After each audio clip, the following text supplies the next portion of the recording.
Hello అందరికీ. ఇవాళ మనం తెలుసుకోబోయే కథ 'రచన బంధనాలు'. ఒక చిన్న పట్టణంలో రవి అనే రచయిత నివసించేవాడు. అతని కలం నుండి వెలువడిన కథలు, నవలలు, కవిత్వం ప్రపంచవ్యాప్తంగా ప్రసిద్ధి పొందాయి. అతని రచనలు పాఠకులను మంత్రముగ్ధులను చేసేవి. కానీ ఈ విజయాల వెనుక ఓ రహస్యం ఉంది. రవి రచనపై పూర్తిగా ఆధారపడిపోయేవాడు. రాత్రింబవళ్ళు అతను ఒక డెస్క్ వద్ద కూర్చొని కలం ఆగకుండా రచనలు చేసేవాడు. ఆయనకు కుటుంబం, స్నేహితులు, ఆరోగ్యం అన్నీ రెండో స్థానంలో పడిపోయాయి. ఒకరోజు రవి తన ఆరోగ్యం విషయంలో తీవ్రమైన హెచ్చరికను పొందాడు. డాక్టర్ అతనికి చెప్పాడు, మీరు ఈ విధంగా కొనసాగితే మీ ఆరోగ్యం మరింత క్షీణిస్తుంది. మీరు విశ్రాంతి తీసుకోవాలి. జీవన శైలిని మార్చుకోవాలి. ఈ మాటలు రవిని ఆలోచనలో పడేశాయి. రచనపై తన ఆధారపడటం తగ్గించుకోవాలని నిర్ణయించుకున్న రవి కొన్ని మార్పులను చేయాలని నిర్ణయించుకున్నాడు. అతను ప్రతిరోజు ఉదయం నడకకు వెళ్ళడం ప్రారంభించాడు. పాత స్నేహితులు కలుసుకోవడం మొదలుపెట్టారు మరియు కొత్త హాబీలను అన్వేషించడం ప్రారంభించాడు.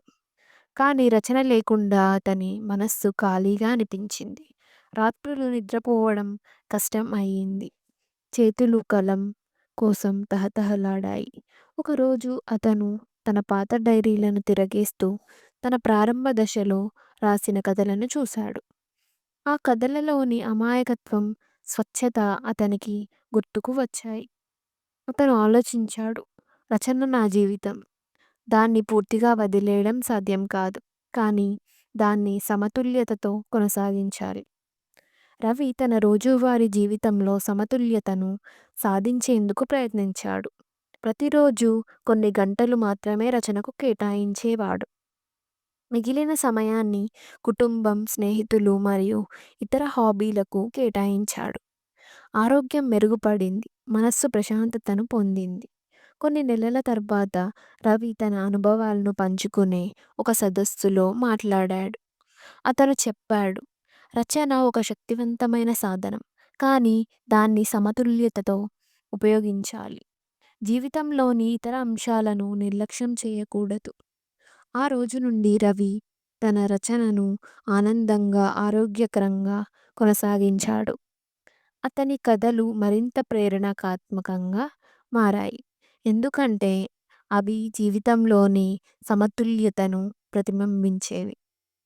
ఈ కథ సందేశం ఏమిటంటే, జీవితంలో సమతుల్యత అత్యంత ముఖ్యం.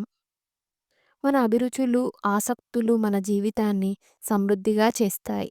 కానీ వాటిని సమతుల్యతతో నిర్వహించడం ద్వారా మాత్రమే నిజమైన ఆనందం పొందవచ్చు. ఈ కథ మీకు నచ్చినట్టయితే లైక్ చేయండి, షేర్ చేయండి, సబ్స్క్రైబ్ చేయండి.